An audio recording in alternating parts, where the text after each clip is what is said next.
ব্যবসা, তিজারত, আরবিতে বলে তিজারত মানে ব্যবসা। মানুষ ব্যবসার প্রতি আগ্রহী। মানুষের রিজিকের উপার্জনের ক্ষেত্রে সবচেয়ে বেশি আগ্রহী মানুষ ব্যবসার প্রতি। হাদিসের মধ্যে আছে, আল্লাহ নবী সাল্লাল্লাহু আলাইহি ওয়াসাল্লাম বলছেন, তিসআতু আশারির রিজক ফিত তিজারা, রিজিকের 10 ভাগের 9 ভাগ আল্লাহ তাআলা ব্যবসার মধ্যেই নির্ধারণ করেছেন। 10 ভাগের কয় ভাগ? 9 ভাগ। 9 ভাগই ব্যবসার মধ্যে। রাসূলুল্লাহ সাল্লাল্লাহু আলাইহি ওয়াসাল্লাম হাদিসের মধ্যে আছে, মদিনার বাজারে নবী সাল্লাল্লাহু আলাইহি ওয়াসাল্লাম মাঝে মধ্যে যেতেন, গিয়ে ব্যবসায়ীদেরকে সরাসরি ডাক দিয়ে বিভিন্ন কথা বলতেন। ইয়া মা'শারাত তুজ্জার, হে ব্যবসায়ীগণ, এ কথা বলতেন। হাদিসে আছে, সাহাবায়ে কেরাম বলেন, আমরা যখন বাজারে ব্যবসা করতাম আর নবীজি যখন আমাদেরকে এই শব্দ দিয়ে ডাকতেন, তা আমাদের কাছে সেটা বহুতই মহব্বতের মনে হইতো যে আল্লাহর নবী সাল্লাল্লাহু আলাইহি সাল্লাম আমাদেরকে হে ব্যবসায়ীগণ বলে ডাক দিয়েছেন।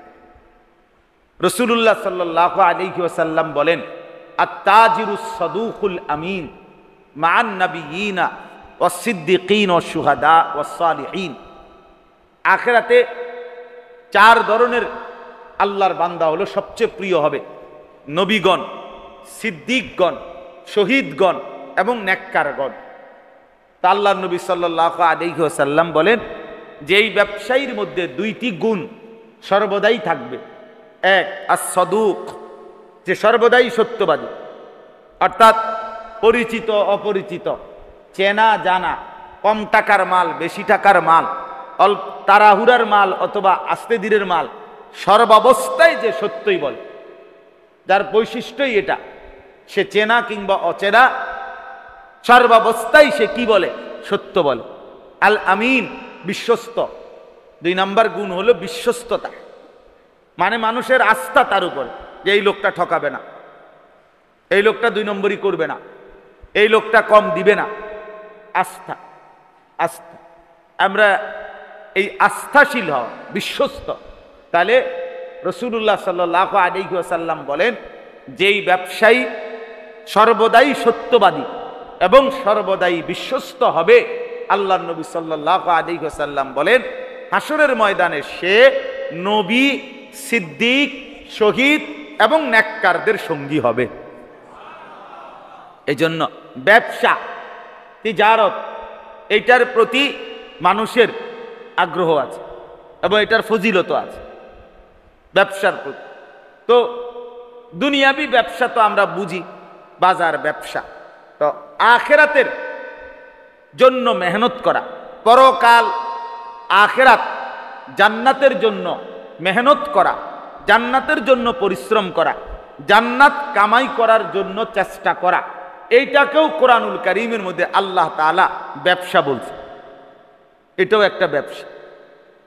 ইয়া আইয়ুহাল্লাযীনা আমানু হাল আদুল্লুকুম আলা তিজারাতিন তুনজিকুম মিন আযাবিন আলীম। আল্লাহ তাআলা বলেন, হে ঈমানদারগণ, হে মুমিনগণ, আমি কি তোমাদেরকে এমন একটি ব্যবসার কথা বলবো, যেই ব্যবসার পুঁজি খাটাইলে, যেই ব্যবসা তুমি করলে, তুনজিকুম মিন আযাবিন আলীম, যেই ব্যবসা তোমাদেরকে অত্যন্ত মর্মান্তিক ভয়ানক আযাব থেকে বাঁচিয়ে দেবে, জাহান্নামের আযাব থেকে বাঁচাবে। তো আল্লাহ তাআলা বলছেন, তুমিনুনা বিল্লাহি ওয়া রাসূলিহি ওয়া তুজাহিদুনা ফি সাবিলিল্লাহি বিআমওয়ালিহিম ওয়া আনফুসিহিম। আল্লাহর প্রতি পূর্ণ ঈমান আনবে, রাসূলের প্রতি পূর্ণ ঈমান আনবে, মানে আল্লাহ রাসূলের সবগুলো কথা মেনে নিবে এবং জান এবং মাল দিয়ে আল্লাহর রাস্তায় জিহাদ করবে। এটুকু যদি বুঝাইয়া দিতে পারো, তাহলে এটাই হবে এমন এক ব্যবসা, যে ব্যবসা তোমার জাহান্নাম থেকে মুক্তি দিয়ে দিবে। তাহলে আখিরাতের জন্য ফিকির, পরকালের ফিকির, এটাকে আল্লাহ তাআলা বলছেন ব্যবসা। এটাও একটা কি? ব্যবসা। এটাও একটা ব্যবসা, এটাও একটা ব্যবসা। তিজারাত, এটা একটা ব্যবসা। কোরআনুল কারীমের মধ্যে আল্লাহ তাআলা এটাকে ব্যবসা বলছে। এই যে 9টা আয়াত সূরায়ে ফাতিরের 29 নম্বর আয়াত, যে এটা আমি প্রথম পড়ছি, এখানেও আল্লাহ তাআলা ব্যবসার কথা বলছেন। আল্লাহ তাআলা আখিরাতের ব্যবসার কথা বলছেন এখানেও। তবে একটা জিনিস শুধু বুঝতে হবে, তাফসীরের মধ্যে লিখছে যে দুনিয়ায় যখন কেউ ব্যবসা করে তখন তার চাওয়াটা কি? চাওয়া হলো আমি যেই পুঁজি বিনিয়োগ করছি এই ব্যবসায়, এই পুঁজিটা পূর্ণ ফিরে আসুক, এক। দুই, সে চায় এই পুঁজিতে আরো বেশি লাভবান হোক। একে তো পুঁজিও আমার কি আসুক, ফেরত আসুক, প্রথমত এটা চায়। দ্বিতীয়ত চায় না একেবারে সমান সমান হইলে তার হইতো না, আমার যদি একটু লাভ না হয় আর একটু বেশি না পাই আমি, তাইলে আমি আগামু কেমনে সামনে, আমার ব্যবসা বড় হবে কেমনে, সংসার চলবে কেমনে, কারণ এটাই তো আমার ব্যবসা। তাহলে আমার যদি পুঁজির সমান সমান হয় তাইলেও তো হবে। তাহলে দুইটা জিনিস চায় ব্যবসায়ী, এক, সে যে পুঁজি বিনিয়োগ করছে এই পুঁজি ফিরে আসুক। দুই নাম্বার হলো এই পুঁজিতে আরো বেশি সে লাভবান যেন হয়। এই দুইটা জিনিস চায়। তো কিন্তু দুনিয়ার ব্যবসার মধ্যে একটা বিষয় হলো যে দুনিয়ার ব্যবসায় চাই তো ঠিক আছে আপনি, কিন্তু এতে পুঁজি ফেরত আসে, লাভের সম্ভাবনাও আছে, কিন্তু লস হওয়ার, ক্ষতিগ্রস্ত হওয়ার, পুঁজি হারাইয়া ফেলার সম্ভাবনাও আছে। আছে কি না বলে? মায়ের খাওয়ানোর সম্ভাবনা আসেনি? আছে। তাহলে দুনিয়ার ব্যবসার মধ্যে দুইটা বিষয় একসাথে, একে তো পুঁজি ফিরে আসবে অথবা আসবেন, দ্বিতীয়ত লাভবান হবেন অথবা লাভবান হবেন না। এই দুইটারই সম্ভাবনা দুনিয়ার ব্যবসার মধ্যে আছে। কিন্তু আল্লাহ তাআলা এই আয়াতের মধ্যে একটা শব্দ বলছে, তিজারাতান লান তাবুর। আল্লাহ বলে, বান্দা আমি তোমাদেরকে এমন একটা ব্যবসার কথা বলতেছি যেই ব্যবসায় আমি আল্লাহ ওয়াদা দিলাম, যেই ব্যবসায় তুমি খাটাইলে, যেই ব্যবসায় তুমি মেহনত করলে, এটা এমন এক ব্যবসা মৃত্যু পর্যন্ত কোনোদিন এখানে পুঁজিও হারাবে না, লসও আসবে না। পুঁজিও হারাবে না, লসও আসবে। এই ব্যবসায় মাইন নাই, এই ব্যবসায় কি নাই? মাইন নাই। এই ব্যবসা মায়ের না। হ্যাঁ, অনেক মানুষ আছে ব্যবসায় হয়তো তরতর করে আগায় যায়, অনেক মানুষ আছে যেইটা ধরে এটা মাটিয়ে যায়, হয় না? একেবারে স্বর্ণ ধরলেও কি হয়ে যায়? মাটি হয়ে যায়। আমাদের দেশে কয় যে কেউ আছে আপনার শুকনার মধ্যে জাল ফেলাইলেও মাছ ওঠে, আর কেউ আছে আপনার মাছে একদম থই থই করতেছে, উনি ফালাইলে আর মাছ ওঠে না, মাছ ওঠে। এই জন্য দুনিয়ার ব্যবসায় উভয় রকমের সম্ভাবনা আছে। আমার এক আত্মীয় আছে ঘনিষ্ঠ, উনি মনে হয় 30 বছর এর কম হবে না বিদেশ যাওয়ার জন্য। কতদূর বিদেশ যাইব, কত মানুষ প্রবাসী বিদেশ করে। আমার ঘনিষ্ঠ মানুষ, উনি 30টা বছরের চাইতে বেশি হবে চেষ্টা করছে বিদেশ যাইতো, উনি বিদেশ যাইতারে না। উনার সাথে যারাই নিয়ত করে সবাই যায়, উনি যাইতে পারে।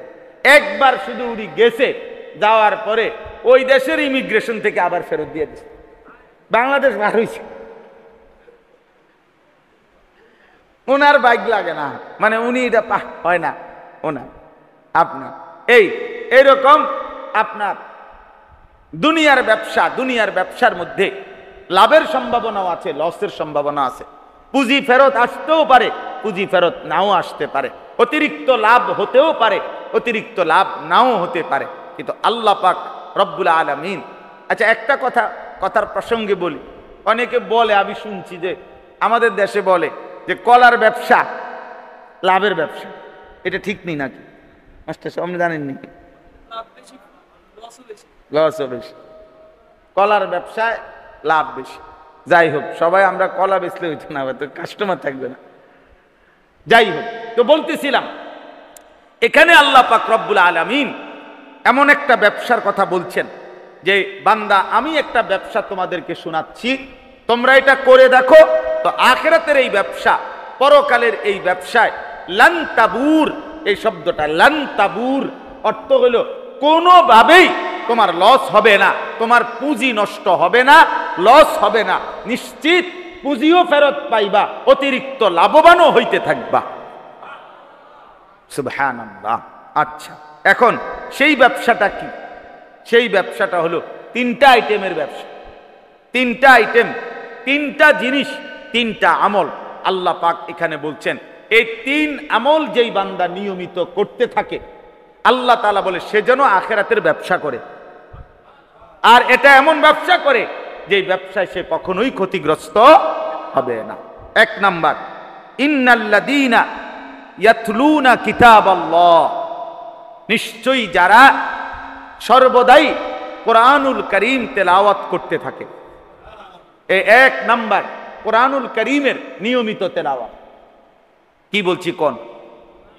কোরআনুল কারীমের নিয়মিত তেলাওয়াত। নিয়মিত কোরআন শরীফ পড়তে হবে, নিয়মিত কোরআনুল কারীম তেলাওয়াত করবে, নিয়মিত কোরআনুল কারীম তেলাওয়াত করতে হবে।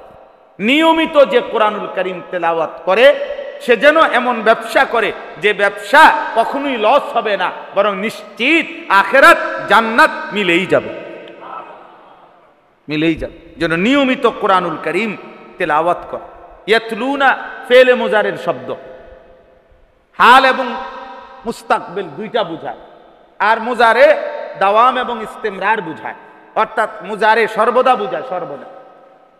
এটা আরবি গ্রামারের শব্দ, বুঝাইলাম আর কি। অর্থ হইল যে কোরআনুল কারীম তেলাওয়াত করতে থাকে, প্রতিদিন নিয়মিত, সর্বদাই যে কোরআনুল কারীম তেলাওয়াত। আমার প্রিয় ভাই, আমার বাপ, কোরআনুল কারীমের তেলাওয়াত এটা অনেক বড় একটি ইবাদত, একটা বড় বরকতময় একটা আমল। আল্লাহ নবী সাল্লাল্লাহু আলাইহি সাল্লাম থেকে শুরু করে সমস্ত সাহাবায়ে কেরাম, আউলিয়ায়ে কেরাম, বুজুর্গানে দ্বীন, উলামায়ে কেরাম, মুহাদ্দিসিনে কেরাম, সমস্ত নেককার মুমিন আল্লাহর প্রিয় বান্দার একটা বিশেষ সিফাত যে তারা যুগে যুগে কোরআনুল কারীম তেলাওয়াত বেশি করতেন, বেশি তেলাওয়াত করতেন। আমরা কিতাবে পড়ছি ইমাম জুহরি রাহমাতুল্লাহ আলাইহি রমজান মাস আসলে তিনি সরাসরি বলতেন, ইন্নামা হুয়া তিলাওয়াতুল কোরআন। আরে রমজান এ তো শুধুই কোরআনুল কারীমের তেলাওয়াত। ইমাম মালিক রাহমাতুল্লাহ আলাইহির জীবনীতে লিখছে, ইমাম মালিক রাহমাতুল্লাহ আলাইহি যখন রমজান আসতো, ইয়াফিরু মিন কিরাআতিল হাদিস ওয়া মুজালাসাতি আহলিল ইলম ওয়া আকবালা ইলা তিলাওয়াতিল কোরআন মিনাল মাসহাফ। ইমাম মালিক রাহমাতুল্লাহ আলাইহি জগৎ বিখ্যাত ইমাম ছিলেন, মদিনার ইমাম ছিলেন, মসজিদে নববীর ইমাম ছিলেন। রাসূলুল্লাহ সাল্লাল্লাহু আলাইহি সাল্লামের রওজা আতহারের সামনে আল্লাহর রাসূলের হাদিস পড়াইতেন। সেই তিনি যখন রমজান আসতো তো হাদিস পড়ানো বন্ধ করে দিতেন, উলামায়ে কেরামের সাথেও বসা বন্ধ করে দিতেন, একাকী হয়ে যেতেন আর শুধুই কোরআনুল কারীম তেলাওয়াত করতে থাকতেন। হযরতে কাতাদা রাহমাতুল্লাহ আলাইহি এক বিশ্ববিখ্যাত বুজুর্গ, কাতাদা, উনার ব্যাপারে লিখছে কিতাবে। হযরতে কাতাদা রাহমাতুল্লাহ আলাইহি সারা বছর প্রতি 7 দিনে এক খতম কোরআন শরীফ পড়তেন। রমজান মাসের প্রথম দিন থেকে 20 দিন পর্যন্ত প্রতি 3 দিনে এক খতম কোরআন শরীফ পড়তেন। রমজানের শেষ 10 দিন প্রত্যেক দিন এক খতম কোরআন শরীফ পড়তেন। হ্যাঁ, শেষ দশক এভাবে পড়তেন, প্রতিদিন এক খতম, 10 দিন 10 খতম। কি পরিমাণ কোরআন শরীফ পড়তেন, কি পরিমাণ! রাসূলুল্লাহ সাল্লাল্লাহু আলাইহি ওয়াসাল্লামের হাদিস, বুখারীর রিওয়ায়াত, হযরত আব্দুল্লাহ ইবনে আব্বাস রাদিয়াল্লাহু তাআলা আনহুমা তিনি বর্ণনা করছেন যে রাসূলুল্লাহ সাল্লাল্লাহু আলাইহি সাল্লামের কাছে প্রত্যেক রমজানে, প্রতি রাতে হযরতে জিবরিল, ওয়া কানা জিবরিলু ইয়ালকাহু ফি কুল্লি লাইলাতিন মিন রমাদান। হযরতে জিবরিল আলাইহিস সালাম রমজানের প্রতি রাত্রে আল্লাহর নবীর কাছে আসতেন, ফায়ুদারিসুহুল কোরআন, এবং পুরা কোরআন একবার জিবরাইল নবীজিকে শুনাইতেন, একবার নবীজি জিবরাইলকে শুনাইতেন। পুরা মাস না, পুরো প্রতি রাত। বুঝছেন কিনা বাংলাটা? কথাটা বুঝছেন কিনা বলেন? প্রত্যেক রাত, প্রতি রাত্রে পূর্ণ কোরআন একবার জিবরাইল নবীকে শুনাইতেন, নবীজি একবার জিবরাইলকে শুনাইতেন। এটা হলো তারাবির বাহিরে। রাসূলুল্লাহ সাল্লাল্লাহু আলাইহি সাল্লাম ওইখানে আমার কাছে আরবি কিতাব আছে, ওইখানে স্পষ্ট রিওয়ায়াত আছে, ওয়া কানা সাল্লাল্লাহু আলাইহি ওয়াসাল্লাম ইউতিলুল কিরাআতা ফি রমাদান। আল্লাহ নবী সাল্লাল্লাহু আলাইহি সাল্লাম রমজান মাসে নামাজে লম্বা কেরাত পড়তেন। তাইলে নামাজে তারাবিতে আল্লাহ নবী সাল্লাল্লাহু আলাইহি সাল্লাম জিব্রাইলের সাথে প্রত্যেক রাত্রে একবার পূর্ণাঙ্গ কোরআন নিজে একবার পড়তেন, জিব্রাইল থেকে একবার শুনতেন। এটা একটা। তারাবির নামাজে তিনি আবার আলাদা কোরআনুল কারীম তিলাওয়াত করতেন, আবার 5 ওয়াক্ত নামাজে আবার তেলাওয়াত করতেন, তাহাজ্জুদের নামাজে আবার তেলাওয়াত করতেন, মাগরিবের পরের আওয়াবিন নামাজে আবার তেলাওয়াত করতেন। এবার ভেবে দেখেন কি পরিমাণ কোরআনুল কারীম তেলাওয়াত রাসূলুল্লাহ সাল্লাল্লাহু আলাইহি সাল্লাম করতেন। হাদিসের মধ্যে আছে আল্লাহ নবী সাল্লাল্লাহু আলাইহি ওয়াসাল্লাম নিজে দোয়া করছেন, আল্লাহুম্মা জাআলিল কুরআনা রাবিআ কলবি ওয়া নূরা সাদরি ওয়া জালাআ হুজনি ওয়া যাহাবা হাম্মি। আল্লাহ কোরআনকে আমার হৃদয়ের বসন্ত বানিয়ে দেন, হৃদয়ের বসন্ত বানিয়ে দেন, আমার বুকের আলো বানিয়ে দেন, আমার দুঃখ বেদনার উপশমকারী বানিয়ে দেন, আমার সব চিন্তা পেরেশানির দূরকারী কোরআনকে বানিয়ে দেন।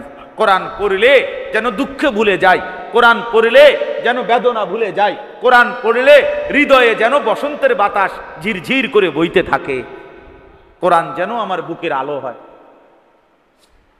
নবী সাল্লাল্লাহু আলাইহি সাল্লাম দোয়া করেন, আল্লাহুম্মা জাআলিল কুরআনা রাবিআ কলবি ওয়া নূরা সাদরি ওয়া জালাআ হুজনি ওয়া যাহাবা হাম্মি।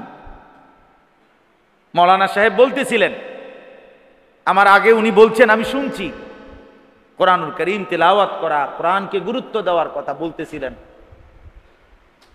আমার মনে হয় 10 বছর আমি এই ফরদাবাদ বাজার মসজিদে আমি জুমার নামাজ পড়াইছি। 10টা বছরের ভিতরে আমার আমল নামাজ যদি চেক করে হাসরের ময়দানে, তাহলে ইনশাআল্লাহ আমার মনে হয় এ কথাই আসবে যে সবচেয়ে বেশি এই মসজিদের মুসল্লি করে আমি কি বলছি সেটা কোরআনুল কারীম তিলাওয়াতের কথাই বলছি। বলেন, আপনারা সাক্ষী দেন। আমার 10 বছরের নিয়মিত মুসল্লিরা কোন মাস্টার বলেন কি পরিমাণ আমি বলছি আপনাদের। আল্লাহর কোরআন তেলাওয়াত শিখেন, কোরআন শিখেন, কোরআন তেলাওয়াত করেন, কোরআন শিখেন, কোরআনুল কারীম। আর এই জবান দিয়ে আল্লাহর কোরআন পড়তে পারেন না, বিশ্বাস করেন না, আপনি কিছুই কথাই কইতেন জানেন, আপনি এক ধরনের বোবা মানুষ। আরবরা আমাদেরকে বলে আজম, আরব আজম মানে আমাদেরকে বলে আজমি, আর ওনারা হলো আরবি। আজম শব্দের অর্থ হলো বোবা। আজমা উজুরহুহা জুবার আছে না যাকাত, কিতাবুজ যাকাতের মধ্যে। আজম শব্দের অর্থ মূলত বোবা, মানে আরবি ছাড়া অন্য ভাষায় যে আমরা কথা বলি, এই জন্য পূর্ববর্তী জামানাতে আরবরা বলতো অন্যগুলো তো কোনো ভাষাই না, এগুলো কি কয়, এগুলো তো কথাই কইতে জানে না, এরা তো বোবা। যে আরবি বলতে পারে না সেজন্য ভাষাই জানে না। তাহলে এটা বাদ দিলাম, সব আরবি বলার দরকার নেই, কিন্তু কোরআনুল কারীম তেলাওয়াত করতে পারেন না, আপনি তো বোবাই, আপনি তো বোবাই। এজন্য আল্লাহ তাআলা বলছে, ইন্নাল্লাযীনা ইয়াতলুনা কিতাবাল্লাহ, নিশ্চয়ই যারা কোরআনুল কারীম তেলাওয়াত করে, নিয়মিত কোরআন তেলাওয়াত করে। সাহাবায়ে কেরাম নিয়মিত কোরআন তেলাওয়াত করতেন। হযরত ওসমান রাদিয়াল্লাহু তাআলা আনহুর জীবনীর মধ্যে আছে, এক দাঁড়ানোতে, এক রাকাতে 1 খতম কোরআন পুরা পড়ে ফেলছে, পুরা পড়ে। আরে ভাইয়া, এই বাংলাদেশে আমার কুমিল্লা জেলাতে এমন একজন মাওলানা সাহেব আছে, এখনো বাইচা আছে, এই মাসেও উনি আমল করতেছে। এই আমল, এই মাওলানা এমন আমল করে, উনি বলে যে হুজুর আমার রমজান 30 দিনে 30 খতম কোরআন। এই মাওলানা বাইচা আছে এখন, যদি 29 হয় তো 29 খতম, প্রতিদিন দিন রাত মিলে সে 1 খতম কোরআন শরীফ। এখন আমার চাইতে বয়স কম হবে, কি পড়াটা পড়ে বেচারা। আল্লাহর কোরআনের প্রতি তার দিলে কেমন লাগাটা লাগছে, কোরআন পড়ে সে কি পরিমাণ মজা পাইছে। কোরআনুল কারীম এটা কোরআন। এজন্য কোরআনুল কারীমের তেলাওয়াতের আপনি এমনি বুঝতেন না, আপনি এমনি বুঝতেন, আপনাকে মিষ্টির স্বাদ এমনি যত বাংলাতেই বুঝা যায় খুব স্বাদ, না আপনি মুখে নিলে বুঝতেন। কোরআনুল কারীম তেলাওয়াত করলে আপনি মজা পাবেন। এই জন্য এই একটা আমল গুরুত্বপূর্ণ আমল, কোরআনুল কারীমের তেলাওয়াত। কোরআনুল কারীমের তেলাওয়াত সমস্ত সাহাবা, আউলিয়া, উলামা কোরআনুল কারীম তেলাওয়াত করত। কোরআনুল কারীম আফদালুজ জিকির, এটা সবচেয়ে বড় জিকির। 5 ওয়াক্ত নামাজের পরে সর্বশ্রেষ্ঠ জিকির কোরআনুল কারীমের তেলাওয়াত। আমরা কিতাবে পড়ছি কোরআনুল কারীমের 4টা বৈশিষ্ট্য লিখছেন মুসান্নিফ। একটা হলো কোরআনই হচ্ছে খায়রুল কালাম, কথার মধ্যে সবচেয়ে উত্তম সর্বশ্রেষ্ঠ কথা কোরআন। আহসানুল কালাম, কোরআন সবচেয়ে সুন্দর কথা কোরআন। আসদাকুল কালাম, সবচেয়ে সত্য কথা কোরআন। আনফাউল কালাম, সবচেয়ে উপকারী কথা কোরআন। খায়রুল কালাম, আহসানুল কালাম, আসদাকুল কালাম, আনফাউল কালাম। সবচেয়ে শ্রেষ্ঠ কথা কোরআন, সবচেয়ে সুন্দর কথা কোরআন, সবচেয়ে সত্য কথা কোরআন, সবচেয়ে উপকারী কথা কোরআন। কোরআন পড়তে পারলেন না, কোরআন পড়েন না, কি পড়লেন নি, কি কথা বললেন জীবনভর? এই কথাগুলো না বললেও দুনিয়া ভোগ করা যাইত। যারা বোবা তারা কি দুনিয়া উপভোগ করে না? কথা বলেন না। বোবা মানুষের বিয়ে করতে পারেনি, হ্যাঁ দেখছেন নি কোনো সময়? বোবা মানুষের বাচ্চা কাচ্চা হয়নি, বোবা মানুষের ভাত তরকারি খায়নি, বোবা মানুষ ঘুম যায়নি, বোবার কোনো গদ্দুয়ার আসেনি। তো আর সমস্যা হয়েছে কি? দুনিয়া ভোগ করতে সমস্যা হয়েছে কি তার? তাহলে এক বোবাও তো দুনিয়া ভোগ করে মিয়া। তাহলে আমি আর আপনি কথা বললে আর অতিরিক্ত কি ভোগ করলেন? অতিরিক্ত কি পাইলেন? যে দুনিয়া বোবাই পাইল, সেই দুনিয়া আমি কথা বলে আমি বেশি কি পাইলাম? অতিরিক্ত কি ভোগ করলাম? একটা বউই তো, তো এটা তো বউ আরো আছে, জি ভূতই তো এটা হেইতেরও আছে। হ্যাঁ এখন গড়ই তো না, তো গড় তো আছে বেটারও, বলে। এই জন্য ইন্নাল্লাযীনা ইয়াতলুনা কিতাবাল্লাহ, কোরআনুল কারীমের তেলাওয়াত আজকের থেকে সিদ্ধান্ত নেন, আবার ঘুরে দাঁড়ান। মুমিন হারে না, মুমিন হেরে যায় না, মুমিন দুর্বল হয় না, মুমিন পরিশ্রমী হয়, মুমিন মেহনতি হয়, মুমিন মেহনতি হয়। এই জন্য বয়স হোক আবার শিখেন, শিখতে শুরু করে। আল্লাহর কসম নবীজি বলছেন, ওয়াল্লাযী ইয়াকরাউল কুরআন ওয়া ইয়াতাতাআউ ফীহি ফালাহু আজরান। যে কোরআনুল কারীম পড়লো, পড়তে গিয়ে ঠেকে ঠেকে পড়লো, কষ্ট কইরা ঠেকা ঠেকা পারে না, কত কষ্ট করতেছে, দাঁত ভাঙ্গা যাইতেছে, বয়স হয়ে গেছে, থাইমা থাইমা ঠেকা ঠেকা পড়ে। রাসূলুল্লাহ সাল্লাল্লাহু আলাইহি সাল্লাম বলেন, আল্লাহ তাআলা তাকে প্রতি অক্ষরে দ্বিগুণ নেকি দান করবে। আজরান, দ্বিগুণ নেকি। এমনিতে এক অক্ষরে 10 নেকি, তো যে ঠেকা ঠেকা পড়ে কষ্ট কইরা, আল্লাহর কসম তার প্রতি অক্ষরে 20 নেকি। দ্বিগুণ না? তো দ্বিগুণ হলে কত? 20 নেকি। ইন্নাল্লাযীনা ইয়াতলুনা কিতাবাল্লাহ, নিশ্চয়ই যারা কোরআনুল কারীম তেলাওয়াত করে। 2 ওয়া আকামুস সালাহ, 5 ওয়াক্ত নামাজ আদায় করে। তাহলে দ্বিতীয় আমল, 3টা আমল আল্লাহ তাআলা এখানে বলছেন। 3টি আমল যে করবে সে যেন এমন ব্যবসা করে যেই ব্যবসা কখনোই লাভ হবে না, বরং 2টা জিনিস হবে। 1, সে এই ব্যবসার পুঁজি ফেরত পাবে। 2, এই ব্যবসা তার লাভবান হতেই থাকবে, হতেই থাকবে, হতেই থাকবে। এর মধ্যে 1 নাম্বার কি? কোরআনুল কারীমের তেলাওয়াত। 1 নাম্বার কি বলেন? 2 নাম্বার 5 ওয়াক্ত নামাজ। 5 ওয়াক্ত নামাজ, নামাজ পড়েন।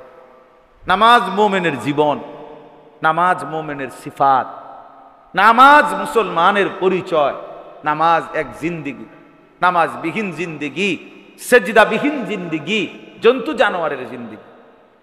যে কপালে সেজদা নাই, যে মানুষটা নামাজই পড়তে চায় না অথচ সে মুসলমান, এটা এক ধরনের জানোয়ার ছাড়া আর কিচ্ছু,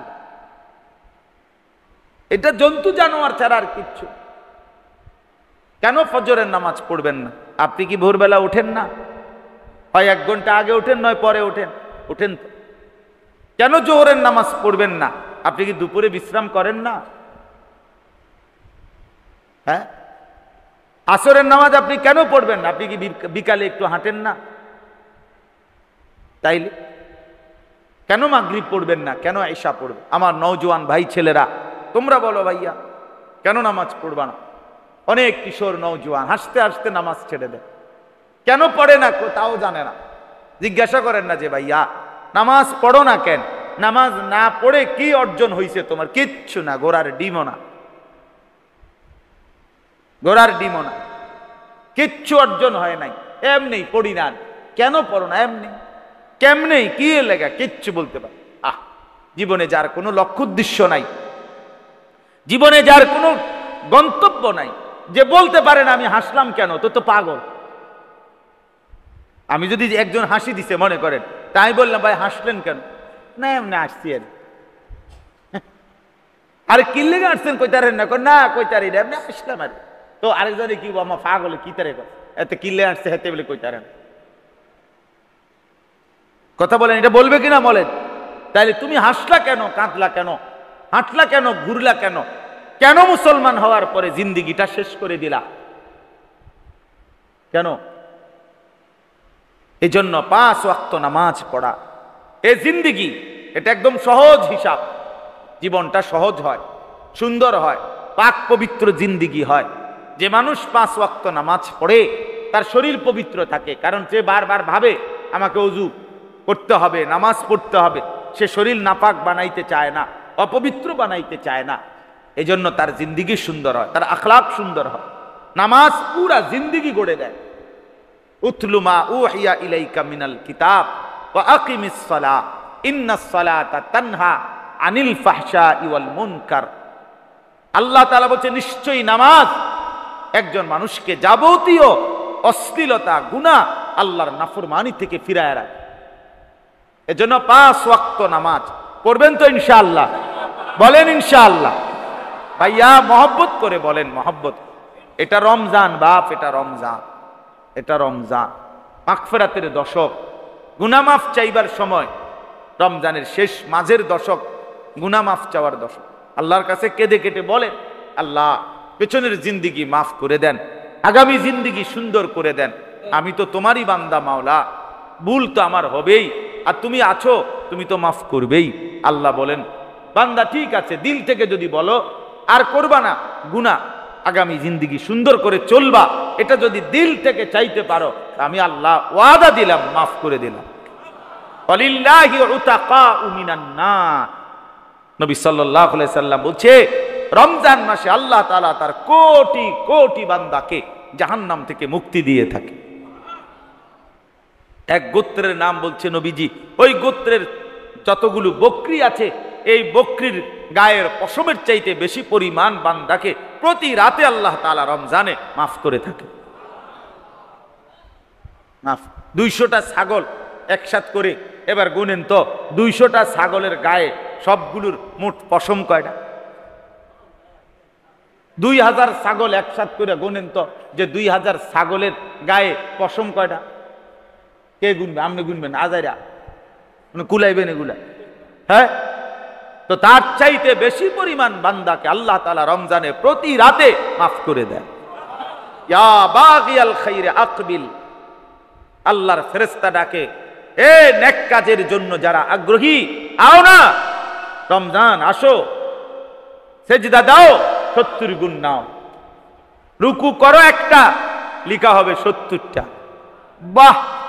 আমরা হারাম শরীফে ছিলাম, গত রবিবার আসছি আমি, তো হারাম শরীফে মক্কা শরীফে ছিলাম উমরায়, নিয়ত করছি রমজানে, সেজদা দিলাম তো 1/70, আর এমনিতে হারাম মক্কা নগরীতে মসজিদে হারামে 1 লক্ষ, তাহলে 1/70 লাখ।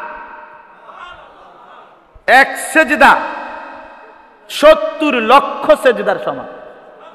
রমজান, রমজান। হ্যাঁ, আপনি গিয়া দেখেন মক্কায় কি চলতেছে, কি পরিমাণ আল্লাহর বান্দা, উলামা, দিনদার মুসলমান ছুটছে আল্লাহর ঘরে। পুরা হজ্জের চাইতেও বেশি ভিড়, এত বেশি মানুষ প্রতি বেলায় নামাজে ভিড় আর ভিড়, ভিড় আর। 2 লাখ টাকা লাগে 1.5 লাখ 2 লাখ টাকা লাগে আল্লাহর ঘরে উমরা করতে, 6-7 লাখ টাকা লাগে হজ করতে। পাহাড়ের মতো মনে করে অনেক, পাহাড়। 6 লাখ টাকা হুজুর, 6 লাখ টাকা ব্যবসাত লাগাইলে আজ সুবহানাল্লাহ কত টাকা লাভ আইবে? 1 বছরের মধ্যে তো এটা কমপক্ষে 12 লাখ টাকা হয়ে যাবে। এটা বুঝি কথা হইল? এটা বুঝি কথা হইল? 6 লাখ টাকা দুনিয়ার ব্যবসায় লাগাইলে যদি 12 লাখ টাকা হবে না? এত এত রং না টেহা, এত রং না। হ্যাঁ, আমরা দুনিয়াতে তো থাকি, আমরা কি চিড়া খাই? এত সুখ না। 1 বছরে 6 লাখ টাকা 12 লাখ টাকা হয়ে যাবে ব্যবসা। এত সহজ না। হালাল ব্যবসা হইল, পাটপারি হইলে ভিন্ন কথা। কিন্তু একবার হজ, আল্লাহর ঘর জিয়ারত, সেটা তো আখিরাতের ব্যবসা। এই যে এখানে আল্লাহ তাআলা পরিষ্কার আখিরাতের জন্য সমস্ত আমলকেও আল্লাহ কি বলছে? ব্যবসা বলছে। তাহলে এটা তো ব্যবসায়ী। আপনি 6 লাখ টাকা আখিরাতের ব্যবসায় খরচ করেন, যেদিন 6 লাখ টাকার ব্যবসা পুঁজি লাগাইলেন আখিরাতের জন্য হজ্জের সফরে, আল্লাহর রাসূল বলছে যেদিন হজ করলো বান্দা, মানে আরাফার ময়দানে হজ্জের চূড়ান্ত কাজটা শেষ করলো, রাসূলুল্লাহ সাল্লাল্লাহু আলাইহি সাল্লাম বলেন সন্ধ্যাবেলাতেই ওই আল্লাহর বান্দা এমন হয়ে যায় যেন মায়ের পেট থেকে নতুন বাচ্চা যেমন নিষ্পাপ হয়ে বের হয়ে যায়। রাজাআকা ইয়াউমিন ওয়ালাদাতহু উম্মু, মা যেমন নতুন বাচ্চা প্রসব করে গুনাহমুক্ত, এই আল্লাহর বান্দা হজ করে হয়ে যায় এমন গুনাহমুক্ত। এজন্য আল্লাহর ঘর দেখার স্বপ্ন দেখে ওই চোখ সার্থক হবে যে চোখ কালো গিলাফ দেখে, কাবার কালো গিলাফ, মদিনার রওজা পাকের সবুজ গম্বুজ, এ দেখতেই দিল লাগে। এজন্য এটা এত কিছু হিসাব করা হয় না। টাকা মিলাবেন, সব কিছুর ব্যস্ততার থেকে অবসর হবেন, ছেলেগুলারে বিদেশ পাঠাইয়া সারবেন, মেয়ে বিয়ে দিয়া সারবেন, তারপরে একটু লাইন ফাইন হইলে তারপরে আস্তে ধীরে শেষ বয়সে আল্লাহ যদি নেয়, হ্যাঁ আল্লাহ ঠেকায় পড়িয়া গেছে আপনার, আল্লাহ নেউন্না বান্দার অভাব পড়িয়া গেছে, আপনারে নিতে হইবে। আল্লাহ যদি নেয়, দুনিয়ার সব কিছু নিজে গুরুত্ব দিয়া নিজে গর্জ করে সাজাইতেছে, আর হজ্জের কথা আল্লাহর ঘরের কথা বলে যাইতে কার না মনে চায় হুজুর, আল্লাহ নিলে কি আর না যাইতে? আলাপ করে, হ্যাঁ আপনি কি মস্কারি করেন? হ্যাঁ, দুনিয়া আপনি সাজান নাই, আপনার ঘর, আপনার বাড়ি, আপনার বিল্ডিং, আপনার ছেলে মেয়ে, এগুলো হয় নাই? আল্লাহ আমাদেরকে তৌফিক দান করেন। চলেন তো বলতেছিলাম 5 ওয়াক্ত নামাজ। তাহলে 1 নাম্বার কি? কোরআনুল কারীমের তেলাওয়াত। 2 নাম্বার কি বলেন? 5 ওয়াক্ত নামাজ। 3 নাম্বার ওয়া আনফাকু মিম্মা রাযাকনাহুম সিররাও ওয়া আলানিয়া, আল্লাহর দেওয়া রিজিক থেকে, আল্লাহর দেওয়া মাল থেকে, আল্লাহর দেওয়া সম্পদ থেকে প্রকাশ্যে এবং গোপনে উভয় অবস্থায় যে দান করতে থাকে, নিজের যাকাত দিয়ে দেয়, সাদাকাতুল ফিতির দিয়ে দেয়, এরপরে নফল দান, সাদাকা, গরিব, দুঃখী, অসহায়, ইয়াতীম, ফকির, মিসকিন, মসজিদ, মাদ্রাসা, এতিমখানা, লিল্লাহ বোর্ডিং, অসহায় এতিম বাচ্চা, এই হার হালাতে যে দিতে থাকে। কখনো মন চাইলে সবার সাথেও দেয়, কখনো মন চাইলে একাকী গোপনেও দেয়। দুইটাই আল্লাহর জন্য। নাম বলছে অসুবিধা নাই, আল্লাহর জন্য যদি দিল ঠিক থাকে তো নাম বললে সমস্যা নাই, নাম বললে সমস্যা। আবার নাম বলে নাই তাও কোনো সমস্যা নেই। সিররাও ওয়া আলানিয়া, প্রকাশ্যেও দান করা যায়, আবার গোপনেও কি করা যায়? দান করা, কোনো অসুবিধা নেই। তো আল্লাহ তাআলা বলেন প্রকাশ্যে এবং গোপনে উভয় অবস্থাতে যে আল্লাহর দেওয়া রিজিক থেকে আল্লাহর রাস্তায় খরচ করে। হাদিসের মধ্যে আছে আল্লাহর নবী সাল্লাল্লাহু আলাইহি ওয়াসাল্লাম বলছেন, ইযা আরাদাল্লাহু বিআবদিন খায়রান ইস্তা'মালাহু, আল্লাহ তাআলা যখন তার কোনো বান্দার ব্যাপারে ভালো চান, আল্লাহ যখন কারো ভালো করতে চান তখন তাকে কাজে লাগান, কাজে লাগান, ইস্তা'মালাহু। তো সাহাবায়ে কেরাম নবী সাল্লাল্লাহু আলাইহি ওয়াসাল্লামকে জিজ্ঞেস করছে, কাইফা ইস্তা'মিলুহু ইয়া রাসূলুল্লাহ, হে আল্লাহর রাসূল সাল্লাল্লাহু আলাইহি ওয়াসাল্লাম, আল্লাহ তাআলা তাকে কিভাবে কাজে লাগান? কাজে লাগান বলতে কি কি কাজে লাগান? তো নবী সাল্লাল্লাহু আলাইহি ওয়াসাল্লাম বলেন, ইউওয়াফিকুহু লিআমালিন সালিহিন ক্বাবলাল মাউত। আল্লাহ তাআলা তাকে মৃত্যুর পূর্বে নেক আমল করার তৌফিক দান করেন। তাহলে কি বোঝা গেল? যাকে আল্লাহ মৃত্যুর পূর্বে,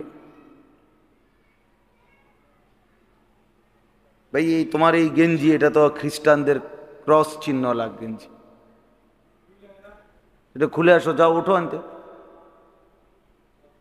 এটা পুরা খ্রিস্টানদের এই যে ক্রস চিহ্ন, যে দেখেন এটা তার গেঞ্জি, তো সম্পূর্ণ হারাম, এটা আর কোনোদিন পইরো না, ফেলে দাও এটা এক্ষুনি খুললা।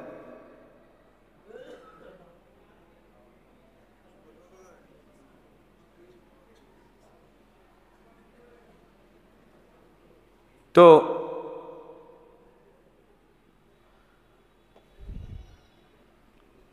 আল্লাহ তাআলা যাকে পছন্দ করেন তাকে কাজে লাগান মানেই হলো তাকে নেক আমলের কি দেন? তৌফিক দান। তাহলে নেক আমলের জন্য আল্লাহর তৌফিক লাগে। নিজের ইচ্ছা মতোই, নিজের পছন্দ মতোই, নিজের খুশিতেই কেউ আল্লাহর ইবাদত, আল্লাহর বন্দিগি, আল্লাহর হুকুম আহকাম পালন এটা করতে পারে না। এটা হলো একটা গুরুত্বপূর্ণ বিষয়। কারণ হলো দুনিয়াবি আর সব উপভোগ, এগুলো আল্লাহ তাআলা যাকে তাকেই উপভোগ করান। ভাত মাছ চাল ডাল, রোদ বৃষ্টি আলো বাতাস, ক্ষেত ফুল ফল ফসল, স্ত্রী সন্তান, ঘর বাড়ি আয় রোজগার, দালান বিল্ডিং, এই সব কিছু আল্লাহ তাআলা যাকে তাকেই দান করে। ইমানদার, নাফরমান, মোমেন, কাফের, অনুগত, অবাধ্য, আল্লাহকে যে সেজদা করে করে না, আল্লাহকে যে ডাকে কিংবা ডাকে না, সকলকেই আল্লাহ তাআলা স্বাভাবিকভাবেই দুনিয়াবি এই উপভোগের যেই বস্তুগুলো এগুলো আল্লাহ তাআলা দিয়ে থাকেন। তাহলে এইটা আল্লাহ তাআলা সাধারণ দান, যেটা আল্লাহ তাআলা সকলকেই দিয়ে থাকেন। কিন্তু ইবাদতের তৌফিক, আমলের তৌফিক, আল্লাহকে সেজদা করা, আল্লাহর হুকুম পালন করা, আল্লাহ তাআলার গোলামি করা, রমজানে রোজা রাখতে পারা, বছর শেষে হিসাব করে যাকাত দেওয়া, আল্লাহর ঘর কাবার ঘর জিয়ারত করা, হজ করা, উমরা করা, নবীর রওজায় যাইতে পারা, এই যে নেক আমল, দান সাদাকা জিকির তেলাওয়াত, সমস্ত ইবাদাত, এগুলো আল্লাহ তাআলা তাকেই করতে দেন, তাকেই সুযোগ দেন যাকে আল্লাহ নিজে পছন্দ করেন। এজন্য বিশ্ববিখ্যাত বুজুর্গ হযরত হাসান বসরি রাহমাতুল্লাহি আলাইহি তিনি বলতেন, আমি যখনই কোনো আল্লাহ তাআলার ইবাদত করি তখনই আমার দিলের মধ্যে এই কথার অনুভূতি হয়, এই কথা আমার দিলের মধ্যে অনুভব হয় যে এই মুহূর্তে আল্লাহ আমার ভালো চাচ্ছেন। এজন্য আল্লাহ আমাকে নামাজ পড়তে তৌফিক দিয়েছেন। এই যে মনে করেন এখন আমরা যারা আসলেন, আল্লাহর ঘরে আসলেন, কোরআনুল কারীমের কিছু কথা শুনবার জন্য আসলেন এবং কিছুক্ষণ শুনতেছিলেন, আমাদের শ্রদ্ধেয় খতিব সাহেব আপনাদের সামনে বলতেছিলেন, তো আপনারা আল্লাহর কথা শুনতেছিলেন, তো এই মুহূর্তে ভাবতে পারেন যে আল্লাহ তাআলা আমাদের ভালো চায়, এই জন্যই আল্লাহ তাআলা দয়া করে আল্লাহর কথা শুনবার তৌফিক দান করছেন। আবার যদি আমলে বাস্তবায়ন করতে পারেন, আমলে রূপান্তর করতে পারেন, তাইলে আবারও এটা প্রমাণিত হবে যে আল্লাহ তাআলা যা ভালো চান, এই জন্য আল্লাহ তাআলা আমল করারও যোগ্যতা দান করছেন। তাহলে আমার প্রথম কথা হলো এই কথা সব সময় মনে রাখা। স্বাভাবিক দুনিয়া সবাই সাজাইতে পারে, তো আখিরাত সবাই সাজাইতে পারে না। স্বাভাবিক দুনিয়ার সাজগোজ, দুনিয়ার কাজকর্ম পরিচালনা, এটা সবাই বুঝে কম বেশি, কিন্তু আখিরাতের তৌফিক, ইবাদত আমলের তৌফিক, জান্নাতি জিন্দিগি গঠন করার তৌফিক এটা আল্লাহ যাকে ইচ্ছে করেন তাকেই দান করেন। কোরআনুল কারীমের মধ্যে আছে, আল্লাহ তাআলা বলছে যালিকা হুদাল্লাহ ইয়াহদি বিহি মান ইয়াশা। আল্লাহ তাআলা বলেন এই কোরআনই হচ্ছে আল্লাহ তাআলার হেদায়েত। ইয়াহদি বিহি মান ইয়াশা, এই কোরআনের মাধ্যমেই আল্লাহ তাআলা যাকে ইচ্ছে করেন তাকে হেদায়েত দিয়ে থাকেন। তাহলে আল্লাহ তাআলা যাকে ইচ্ছা করেন তাকে আল্লাহ তাআলা কোরআনের মাধ্যমে হেদায়েত দিয়ে থাকেন। এখানে দুইটা কথা, এক তো হলো আল্লাহ কোরআনের মাধ্যমে হেদায়েত দেন, তাহলে কোরআন থেকে বঞ্চিত যার জীবন সে হেদায়েত কোনোভাবেই পাবে না, কোনো যুক্তিতেই পাবে না। যে কোরআন চিনেই না, যে কোরআন ধরতেই পারে না, যে কোরআন পড়তেই পারে না, যে কোরআন বুঝবারই চেষ্টা করে না, যে কোরআনের মজলিসে বসেই না, আল্লাহর কোরআন সহি শুদ্ধ তেলাওয়াতি করতে জানে না, জীবনভর পড়ুক কিংবা না পড়ুক, কিন্তু কোরআনুল কারীমের সাথে যার কোনো সম্পৃক্ততা নাই, হয়তো পড়ছে জেনারেল লাইনে পড়ছে কিন্তু আল্লাহর কোরআন পড়ে নাই, তো সে বাস্তবিক অর্থে হেদায়েত মানে নিজের জীবনের গন্তব্য, নিজের জীবনের চূড়ান্ত লক্ষ্য মঞ্জিল, নিজের চূড়ান্ত ঠিকানা কশ্চিনকালেও অন্য কোনো মাধ্যম দিয়া খুঁজে পাবেন, খুঁজে পাবেন। কোরআনবিহীন অন্য কোথাও হেদায়েত নেই, সুন্নাহবিহীন অন্য কোথাও হেদায়েত, ইসলামবিহীন অন্য কোথাও হেদায়েত নেই, আলো নাই। ওমান ইউদলিলিল্লাহু ফামা লাহু মিন হাদ। আল্লাহ তাআলা বলেন আল্লাহ যাকে পথভ্রষ্ট করে দেন ফামা লাহু মিন হাদ, তার জন্য আর কোথাও কোনো পথ প্রদর্শক নাই, নাই। তাহলে আল্লাহ থেকে যে বিচ্ছিন্ন হয়ে গেল, ছুটে গেল, আল্লাহর বাঁধন থেকে যে হারিয়ে গেল, সে আর কোথাও কোনো পথ প্রদর্শক, তারে পরিচালনাকারী আর কেউ পাবে না। এরপরে চলবে কিভাবে? নিজের মতো করে। এজন্য যত লোক নাফরমান, কেন নাফরমান? সে কারো বাঁধন মানে না, সে আল্লাহর হুকুম মানে না, রসুলের হুকুম মানে না, কোরআনের বিধান মানে না, ইসলামের বিধান মানে না, এজন্যই সে নাফরমান। তাই তখন সে কি করে? মনের ইচ্ছা মতো চলে, মনের ইচ্ছা মতো চলে। এই যে আল্লাহ এটাই তো বলছেন, তার আর কোনো পথ প্রদর্শক নাই, সে এখন নিজের ইচ্ছা মতো চলে। আর নিজের ইচ্ছা মতো যে চলে, কোরআনুল কারীম তাকে বলা হয়েছে জানোয়ার। ওয়াত্তাবাআ হাওয়াহু ফামাসালুহু কামাসালিল কালব। কোরআন তাকে জানোয়ার বলছে, যে নিজের ইচ্ছা মতো চলে। তাইলে একজন মানুষের জীবনের এটা শ্রেষ্ঠতম পাওয়া যে আল্লাহ পাক রব্বুল আলামিন তাকে হেদায়েত দিয়েছেন, কোরআন সে জীবনে গ্রহণ করছে। আর বললাম দ্বিতীয় কথা হলো মাইয়াশা, আল্লাহ যাকে ইচ্ছে করেন তাকে হেদায়েত দিয়ে থাকেন। তাইলে এখানে কারো টাকা, কারো ক্ষমতা, কারো ব্যক্তিগত কোনো যোগ্যতা এটা মূল বিষয় না। মূল বিষয় হলো আল্লাহ তাআলার দয়া। আল্লাহ যাকে ইচ্ছে করেন, আল্লাহ যাকে পছন্দ করেন, আল্লাহ যার ভালো চান, তাকেই আল্লাহ তাআলা হেদায়েত দিয়ে থাকেন। এই জন্য আপনারা আসছেন, কষ্ট করে বসছেন, কারেন্ট থাকুক বা না থাকুক সময় তো থামবে না। অর্থাৎ এখন যদি কারেন্ট নাও আসে তারপরও সময়টা তো থেমে যাবে না। তা যেহেতু ঘন্টা, মিনিট, সেকেন্ড চলতেছে, কাজে আমার অনুরোধ হইল এটা নিয়ে পেরেশানি করার দরকার নেই। গরম লাগুক আর ঠান্ডা লাগুক, যাই লাগে লাগুক, অল্প কতক্ষণ সময়, অল্প কিছুক্ষণ সময়।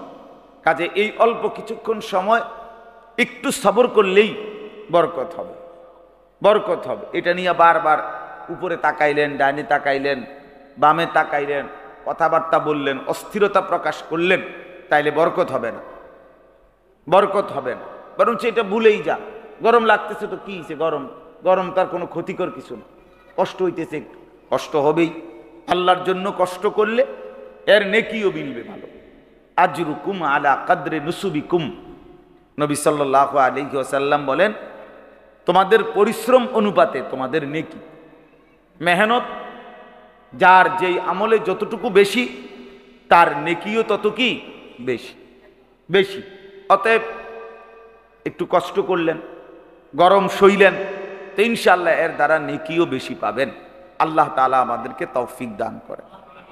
আমি যখন এই মসজিদে জুমা পড়াইতাম তখন অনেক আগ থেকেই রমজান মাসে আমরা এই তাফসীর মাহফিলের আয়োজন করেছিলাম, শুরু করছিলাম। তখন আলহামদুলিল্লাহ ধারাবাহিকভাবে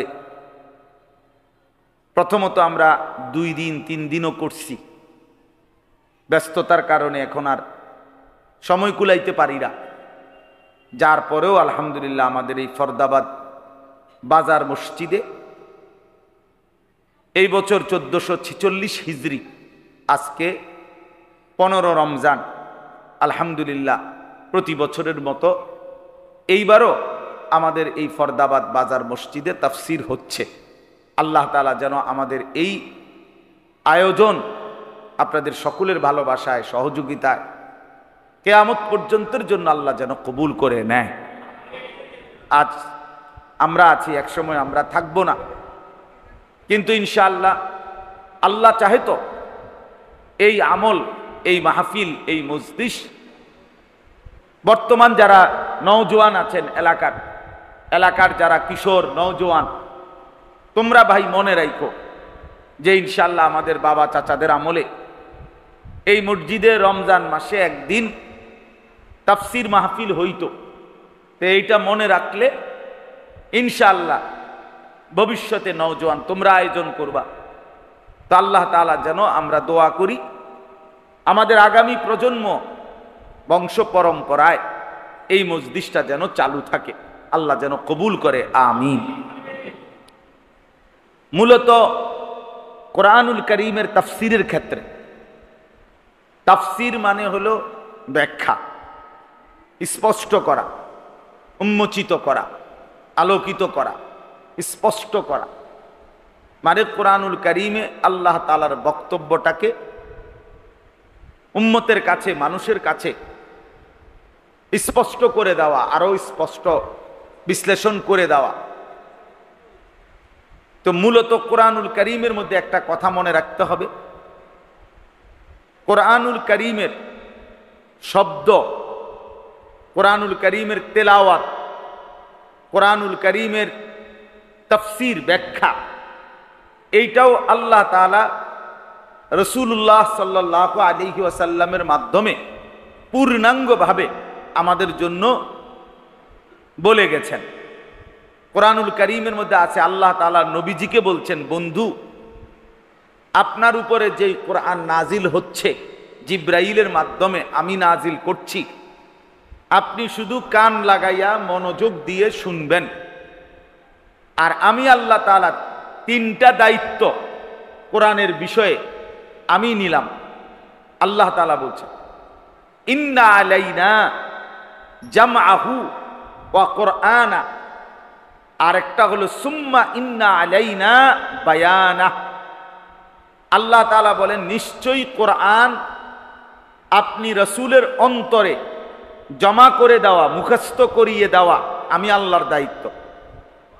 আবার আপনার জবানে আপনার সাহাবীদের সামনে তেলাওয়াত করার যোগ্যতা, এই তেলাওয়াত বিশুদ্ধ উচ্চারণের যোগ্যতা দেওয়া, এইটাও আমি আল্লাহ নিজের দায়িত্বে রাখলাম। আবার এই কোরআনের বিস্তারিত বায়ান, বিস্তারিত স্পষ্ট ব্যাখ্যা, বিশ্লেষণ, এটাও আমি আল্লাহ আমার দায়িত্বে রাখলাম।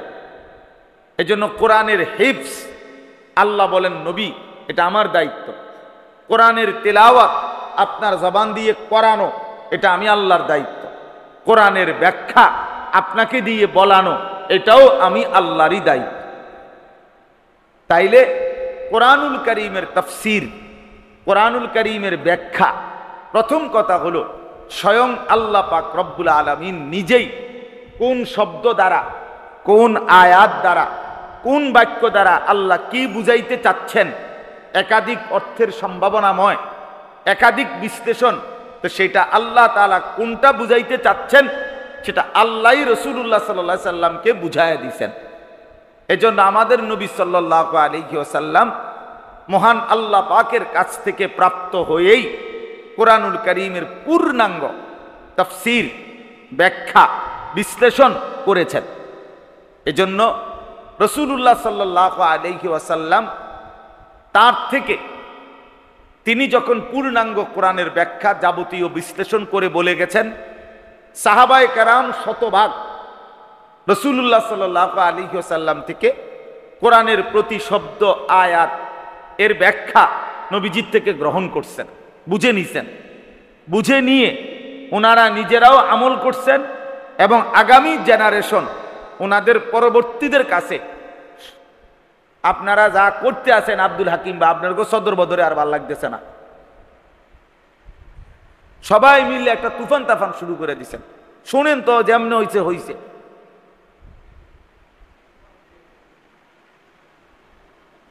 জি,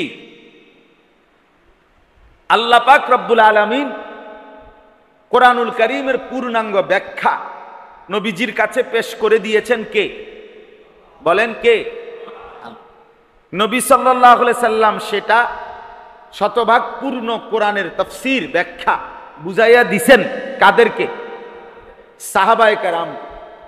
সাহাবায়ে কেরাম শতভাগ বুঝে তাদের পরবর্তী তাবেঈ যাদেরকে বলে, যারা সাহাবীদেরকে দেখছে, নবীকে দেখে নাই কিন্তু সাহাবাদেরকে দেখছে, তাদেরকে বলে তাবেঈ। এই ইনারা সাহাবায়ে কেরাম তাবেঈদের কাছে পুরা ব্যাখ্যা, পুরা তাফসীর পৌঁছাইছেন যে কোরআনের কোন শব্দ দ্বারা কি অর্থ, কি বুঝাইতে চাইছেন আল্লাহ তাআলা। তাবেঈ যারা, তারা তাদের পরবর্তীদের কাছে পৌঁছাইছেন।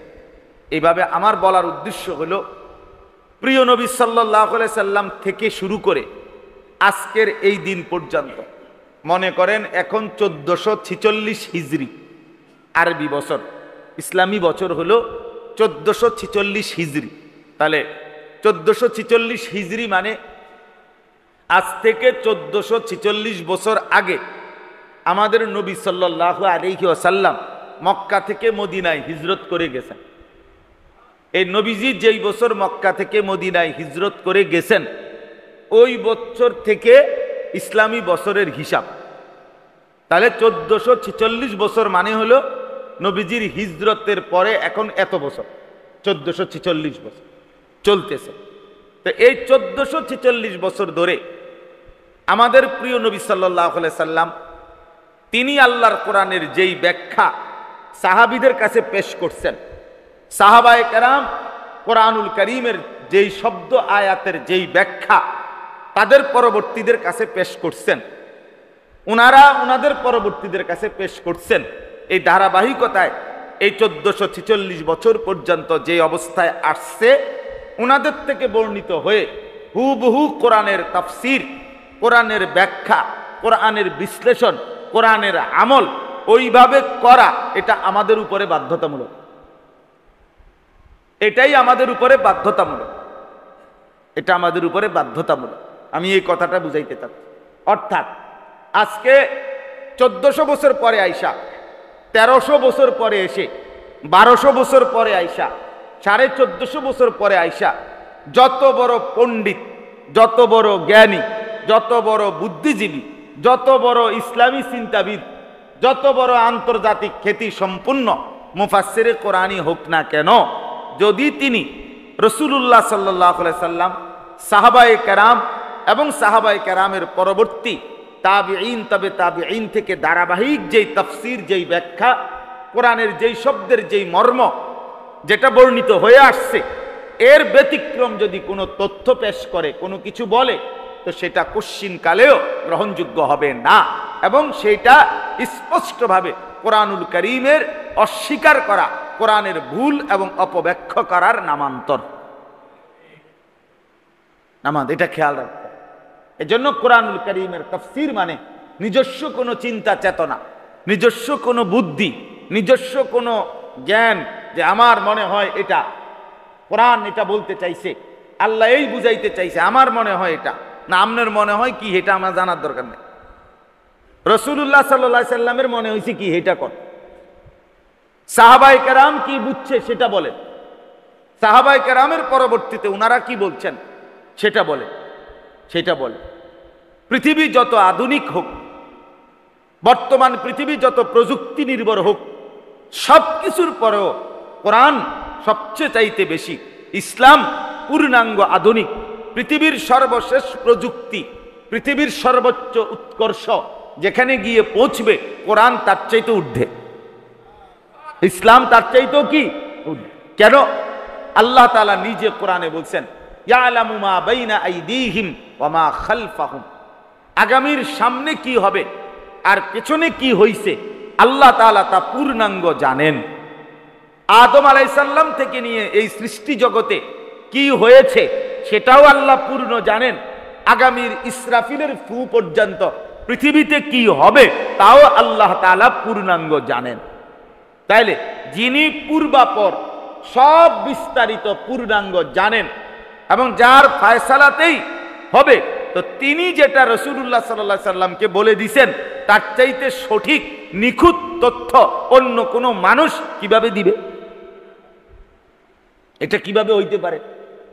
এটা তো কোনো যুক্তি হইতে পারে না। এই জন্য আমি যারাই বুঝছেন যেটুকু এটুকু বললাম, আগে কোরআনুল কারীমের তাফসীর করা এটা একটা গুরুত্বপূর্ণ বিষয়।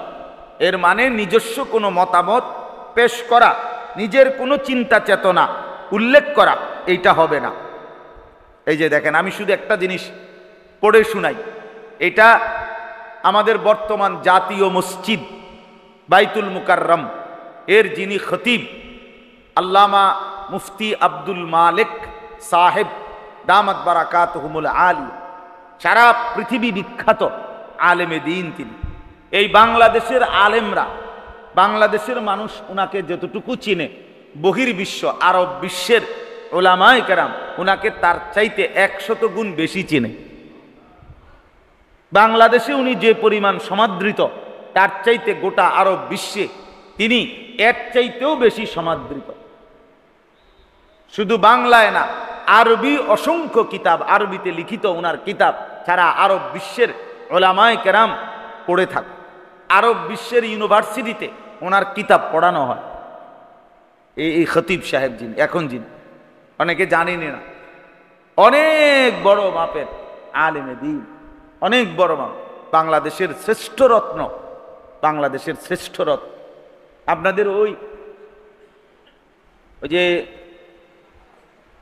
কি যেন মহল্লাটা, আমাদের যে মারা গেছে মোহতামিম সাহেব, পূর্বহাটি, ওই মাদ্রাসার নাম কি? এই পূর্বহাটি যেই মাদ্রাসা, মানে ওই জায়গাটার নাম কি কি কয়? জামাতপাড়া। এই জামাতপাড়া, এই পূর্বহাটি যেই মাদ্রাসা, মাদ্রাসার মাহফিলে হযরত একদিন বয়ান করছিল।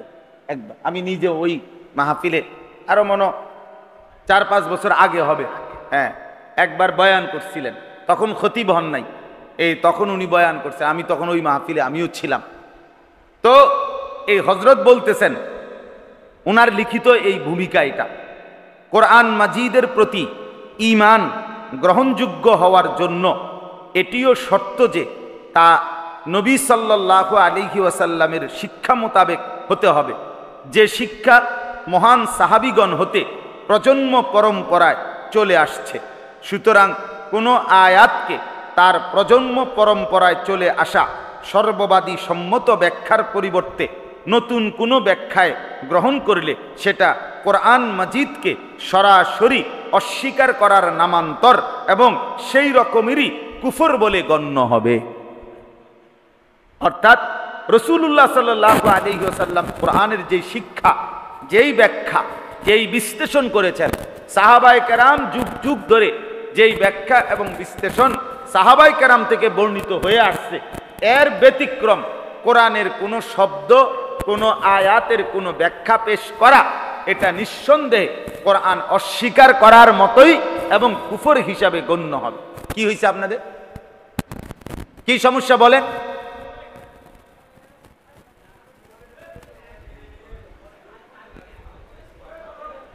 কি যে যন্ত্রণা শুরু করে দিছে।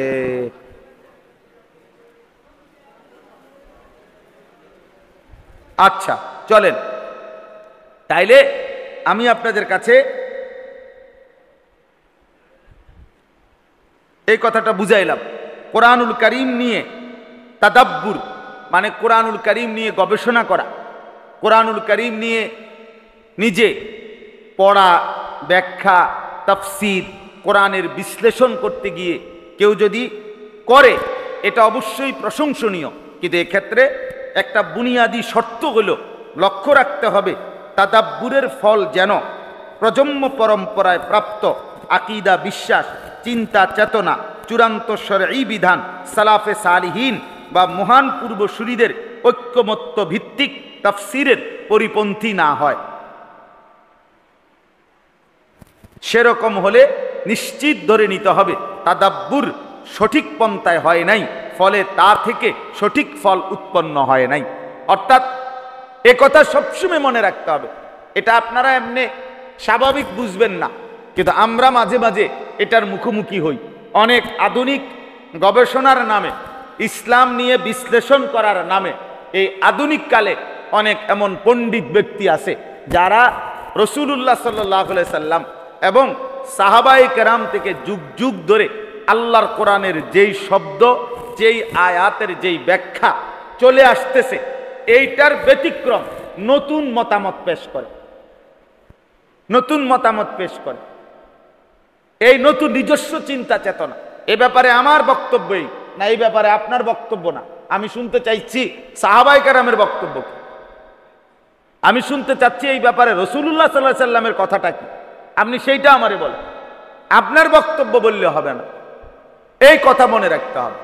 অর্থাৎ সব সময় খেয়াল রাখতে হবে নিজেকে নিরাপদের জন্য, নিজের ঈমান ইসলামের নিরাপত্তার জন্য। এটা একটা গুরুত্বপূর্ণ বিষয়। এই যে যখনই বিদআত হয় তখনই এই কথার উপরে রাসূলুল্লাহ সাল্লাল্লাহু আলাইহি সাল্লাম এবং সাহাবায়ে কেরামের আমল নমুনা দেখাইতে পারে না, ফলেই ওই আমল বিদআত হয়। যখনই কোনো দ্বীনের মধ্যে তাহরিফ হয়, বিকৃতি হয়, তখন কেন হয়?